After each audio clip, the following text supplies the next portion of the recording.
Hi and welcome to the Zen Supermom podcast. The episode today is for you if you're ready to talk about your parents.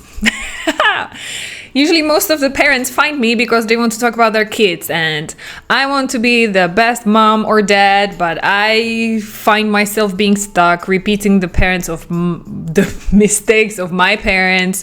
Or what if I keep yelling at my kids, but actually it's not the fault of my mom because my mom never yelled at me, so that cannot be a childhood trauma. How do you explain that?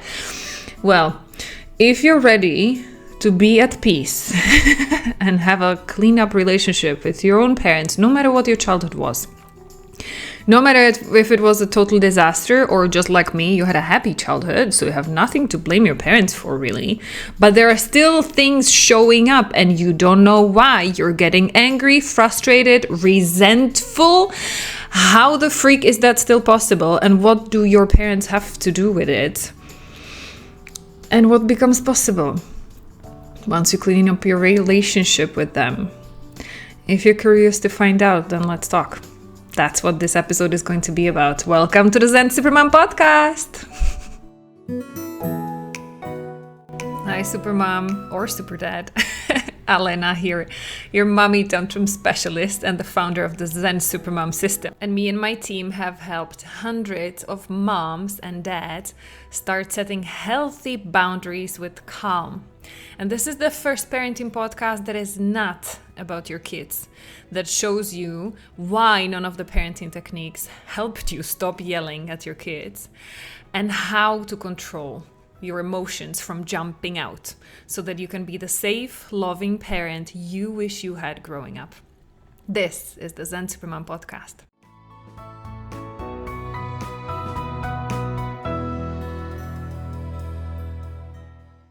Hi, my name is Alena. I'm a mommy tantrum specialist and I'm the founder of the Zen Supermom and Superdad program, where we help me and my team super busy, super loving, but totally overwhelmed and usually very triggered parents stop yelling, stop numbing out or freezing in these triggering situations and start being able to set healthy boundaries with calm so that your kids grow up feeling heard, listened to, feeling seen and loved unconditionally, no matter what.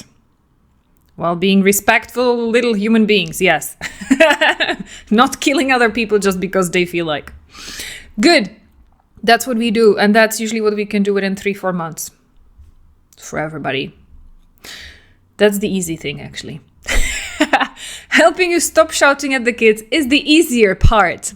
Let's talk about the more difficult part, shall we? That's usually cleaning up the stuff with our own parents. There are several scenarios, several situations that I face the most often. And that's why I decided to make a dedicated podcast episode about it, because it's in just the last 48 hours, I'll be digging in my memory now. It came up so often.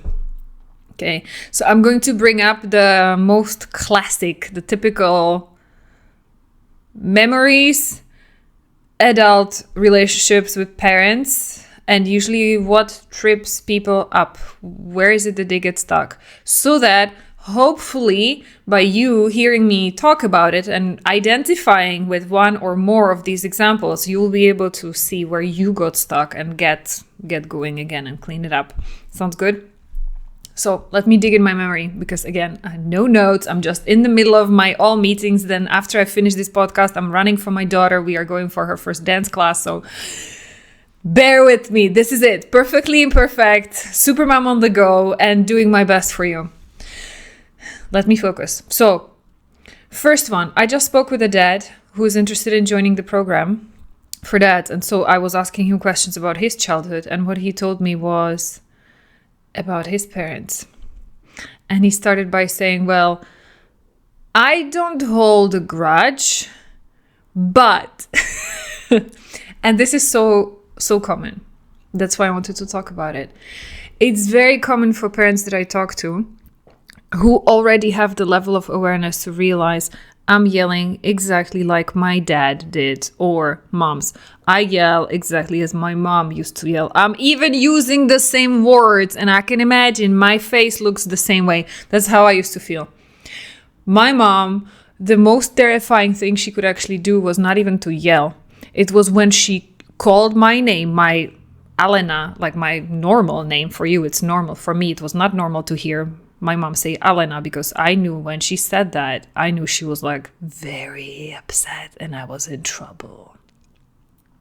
Because normally she didn't call me that way. There was like the cute, shorter nickname version of my name, right? So this is what it happens very often, right? We are trying to not repeat the mistakes of our parents. We are realizing where they went wrong, and often we are having complete, full compassion for what they went through. So also this dad, he was telling me, I totally understand my parents. I already, since I became a parent, I understand they had so much going on. They had kids too young. They had too many of them. Plus, often the cultural background, if you're like me from Eastern Europe, former Soviet Union, or anywhere around Europe, like there were crazy things happening like 40, 50 years ago. It all impacted our parents. I have nothing but compassion for my parents. And so did this dad. He was like, I completely understand. They did the best they could. And there were things that were happening that were not okay. He was being spanked and he was trying to make it feel light. And he was talking about it. Of course, he's a guy. He's grown up. So he didn't start crying about his childhood. But I could hear it. And he was saying he was spanked way too often, way too hard than the parents wanted, especially dad. And dad was very vocal. So how do you console this? It's like being in between. You love your parents, and now even more when you have kids, you realize how hard it must have been for them. So you have total compassion for them. But at the same time, you understand, and there's a part of you who still feels like the kid who feels like this was not fair and it was not okay. And part of you has the full right to be mad, to be angry, and to feel like this was not fair and I deserved better. It was not my fault. Okay. And I want you to know it's perfectly okay for these two to coexist. You having compassion and still being angry. It's completely normal, logical, understandable. Welcome to being human. Experiencing the full range of emotions. It's never either or. It's hardly ever is. It's usually a mixed bag of emotions. And so is your relationship with your parents, probably. And it's perfectly fine. And why I want you to know about it, that it's okay, and I want to normalize it and give you the permission to feel it all and be okay with it, is because I don't want you to get stuck there. Because I also I'm having these free assessment calls with women, usually with women who are interested in getting the healing because they want to stop yelling at their kids, they want to stop smacking their kids, but they let that relationship with their parents block them. Because they're like, if I would then tell my mom that I'm doing this trauma healing journey, if I would tell her, it would hurt her because she would feel like I blame her for not being perfect. I can't do that to my mom. It's completely normal. Take a breath. Yes. Let's add that into the mix. You being worried about your mom's feelings or your parents' feelings, but also see what that's going to cost you and your children. If you keep tiptoeing on eggshells around your mom's feelings, and for the fear of hurting her by admitting you need actually childhood therapy, rather you will not do the therapy, you will not do the work, you will not do your healing, then what is it going to cost you? So you put your mom first, and that means you put yourself and your kids, your family down. You will not get the help you need. You will keep yelling at your kids and keep giving them this generational madness. Really? So that's why your work starts already here, actually, even before you get into any program, any help, even before you start healing anything. You need to decide what are your priorities. And you need to start work with that people-pleasing voice in your head, in your heart, who makes you feel like I need to take care of my mom before I do anything else, before I take care of myself. Please realize this is already your childhood trauma acting up. And yes, I will keep calling it trauma. Yes, I know some people get triggered by it because they will be like me. I had a happy childhood. What are you talking about? I don't need a therapy. My dear, if there are parts of you jumping up in anger, if you're feeling just like now I described, you need to tiptoe around your parents because you're still scared of their reaction, their judgment, or you're afraid of hurting them because you know they have so much on their plate, so you don't want to add up because there's no more room for any more trouble. Your parents already have so much, so you will keep being the shy, quiet little girl who doesn't make any trouble. On the opposite, you will go and help and do anything you can. You will kill yourself if you could, just to help your parents. Please know that is a part of your childhood trauma that needs healing. People pleaser childhood trauma. Yes, it's a trauma because it's death, like a death by 1,000 paper cuts. I talk about it in a mommy tantrum training. Register for one if you haven't watched it yet, because that's where I explain trauma is not just a shock. It doesn't mean that if your parents didn't sexually abuse you or beat you up every day so much that you couldn't walk, that's a shock trauma. And I'm really sorry if that happened to you.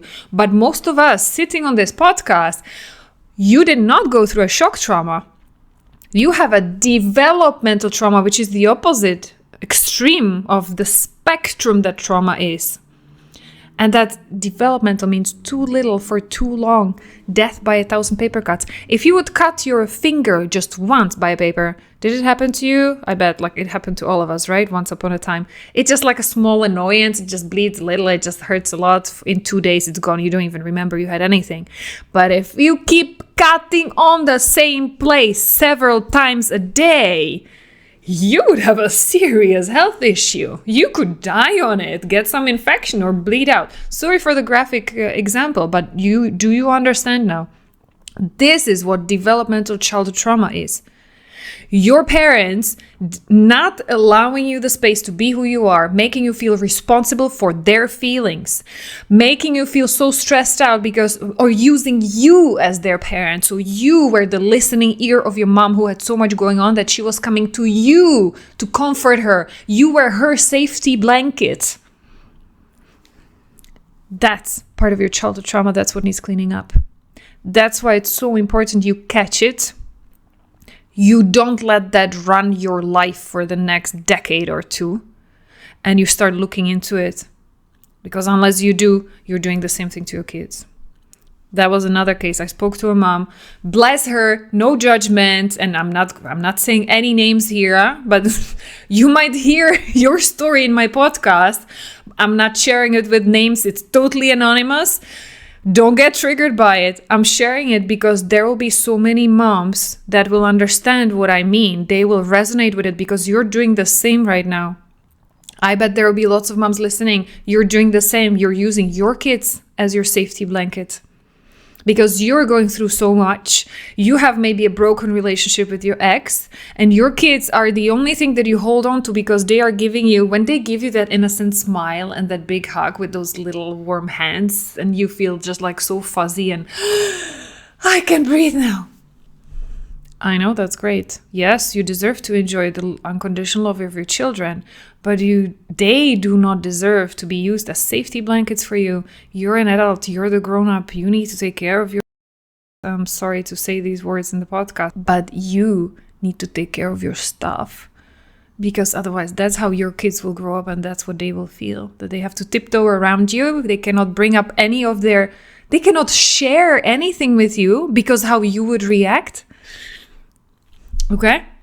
That's another very, very common scenario of what's happening. The relationship, unhealthy relationship, and still attachment, cords, emotional cords, like you feel like your parents are pushing you. Another one was narcissistic moms. I have that so often, that moms are the boss, the general of the family. And I don't know if that's also due to the cultural background. Little side note, this was very common in post-communist countries because there was no problem with equality. Women never have to fight for their rights. Women were pushed to work, okay, after 2, 3, 4 years of staying at home, taking care for the kids, but nobody ever expected women to be a stay-at-home mom, like for 15 years. Like that was socially unacceptable. Women were actually like, yeah, they supported them, go back to work and contribute to the communist economy. Yeah, go and do it. So they didn't have to fight for their place. But then they often took it too far because they realized I'm so powerful. I'm even more powerful than my guy. That was the case of my mom. My mom was earning more money than my dad. I cannot tell you like how many fights about money and this kind of like equality where my dad was trying to go on the patriarchal, like what he grew up with, like guys are the macho and should be respected and praised and like, oh, you're so great and you're doing everything. But my mom, because of her salary, that was eating his ego.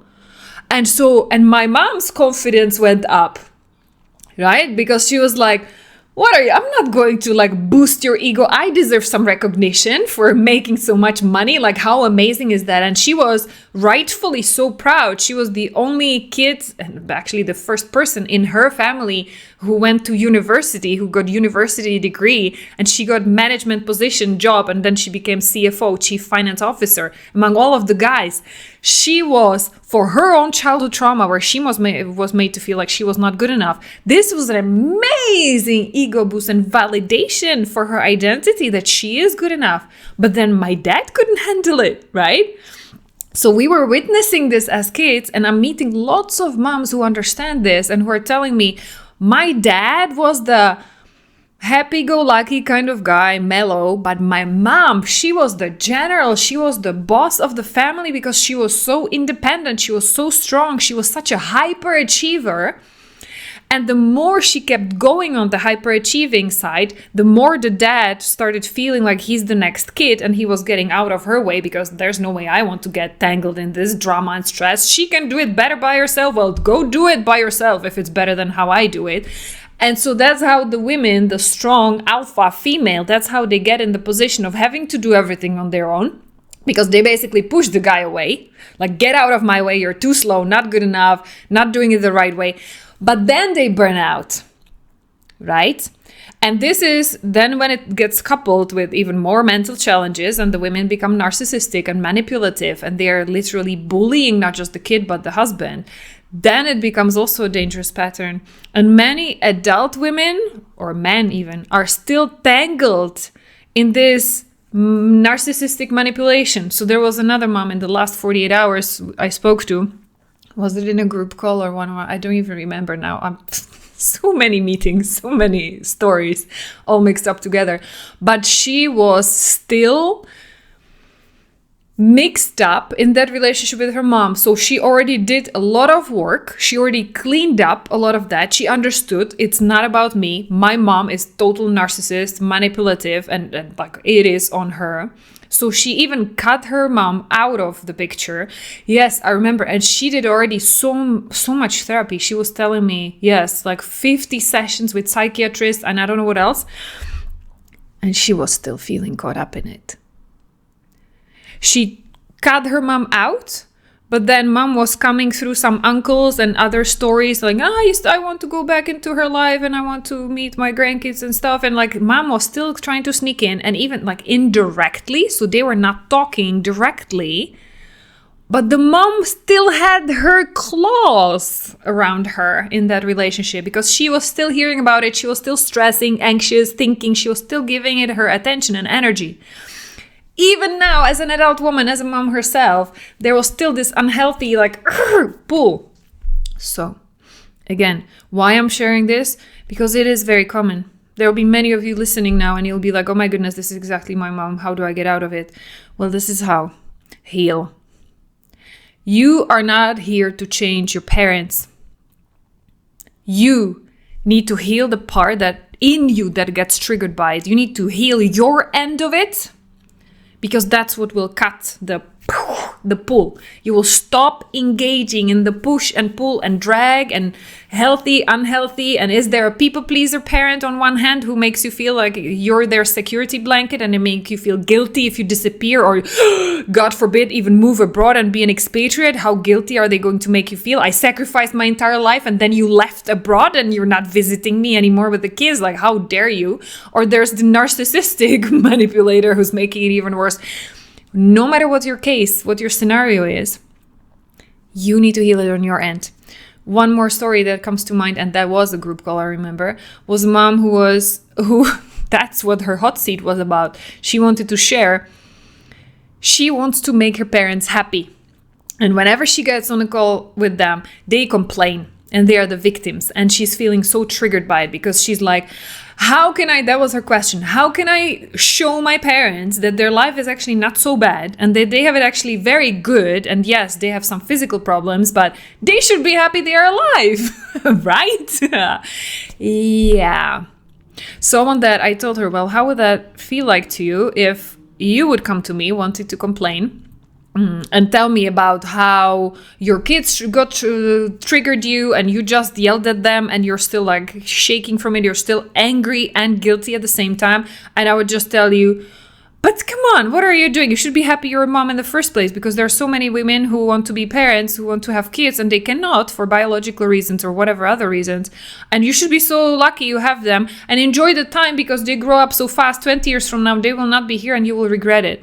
It's like, what would you do if I told you that? Like, you would probably like, what the heck? You have no idea. Like, get out of here. I was like, you're just making me even more mad. Get out. You are not here to make your parents happy. That's not your job. You are not here to make anybody happy, for that matter. What is the only thing you're responsible for? And that you do have full control over? Whose happiness is it? Not even your kids. Only your own. Exactly. You, if you want to, can make yourself healed so that you can be happy, calm, at peace with being your authentic self. Not what anybody else wants you to be. That's what you can do. And that's what is your responsibility, should you choose to accept it. No matter what's happening outside, no matter who's saying what on the outside. Your parents, as long as they are feeling that you want to push them anywhere into being happy. Like, how can you that even? Can you hear me talking? Like, you cannot push anybody to be happy. You cannot like muscle. How do you call that in English? Like muscle it, knuckle it, wrestle it. You cannot do that, right? All that people on the outside, all that they need is exactly what you need. And that is to feel seen, heard, feel understood, and accepted for who you are. Exactly the way you are right now. Before putting on any masks, any show, any positive thinking. All of us, what we want deep down underneath is to feel that we are okay. Don't you? And that you're worthy of everything, worthy of being accepted, worthy of being loved, lovable, just the way you are, not having to change. That's what you need to feel. And that's what your parents need to feel. That's what your kids need to feel. And you're not here to be the parent for your parents. It's their journey. And most often they're too old. They're too much in their patterns to be able to see that there is a way possible. We do have few exceptions. Actually, one of my... Now, I need to say it correctly. One of my very first client inside the Zen Supermom program is actually at grandma age.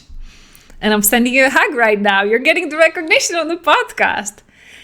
She's a super exception, and that's why I'm so happy and excited that I even hired her in my team to then keep helping other moms and keep supporting me in managing all of this load, taking care of healing so many women, because she's amazing. She's such an exceptional example. She is at the grandma age, and yet she had the courage to go for it and start healing, because it is never too late to heal. And there are always things that can be like not even better, but imagine how much energy you would save if you would stop worrying about other people and all of that, like what if and being judged and thinking about all that drama in all of your adult relationships. How much of your energy would free up? How could you use it in a better way?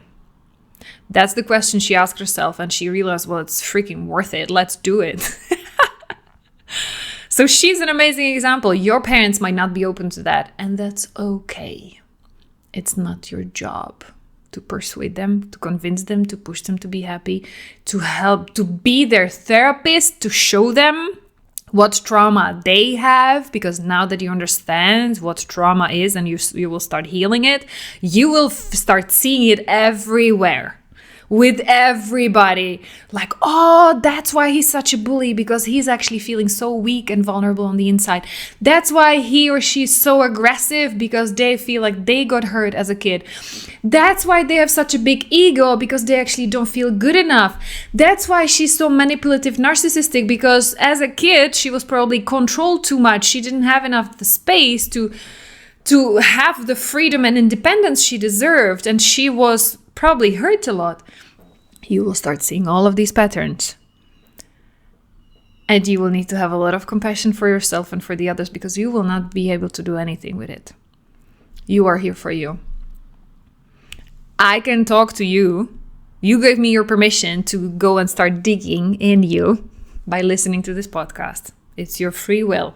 You don't want it? Shut it down. Your choice. Women and men who I work with inside the Zen Supermom, Zen Superdad program, they not only give me their permission, they even give me their money to do that. So permission granted, go and help me heal. Your parents did not give you permission to start playing their therapist. They did not give you permission. And unless they do, you will continue doing your work. You will focus on your part. Because once you heal and you feel enough and you love your parents with all of their imperfections, or you keep hating your parents if they really took it too far, it's okay. I'm never going to tell you need to love your parents. If you hate them, if you're really so angry because they hurt you badly, permission granted. Keep hating. Until we heal you enough and you will realize that the only person your hate hurts is you. Yeah, but I get it. At the beginning, you're not there yet. You might not be ready to hear it. That's completely okay. My invitation in here is for you to focus on you, because that's the best way how you'll be able to manage the relationship. And then no matter what your parents are doing, no matter what they are or are not saying or doing, you'll be okay. And you will know what your priorities are. And you will know that your priority is to heal for you and for your kids. That's why you're here. So let not the relationship with your parents distract you from the goal that is in front of you. Yes? Let's take a breath. This was a lot, I know. And I appreciate you for staying till the end. It really shows me how much you care. And how ready you are to start doing this work. So first step, Mommy Tantrum training. Go sign up if you haven't seen it yet. And then let's have that one-on-one discussion, your assessment call, so that I can help you dig deeper a little bit. What is it that happened with your parents? And what is it that would be possible? I know it sounds too good to be true that like 3 months, what? We can help in 3 months? Oh yeah, baby. Just watch all of these podcast episodes with our previous clients.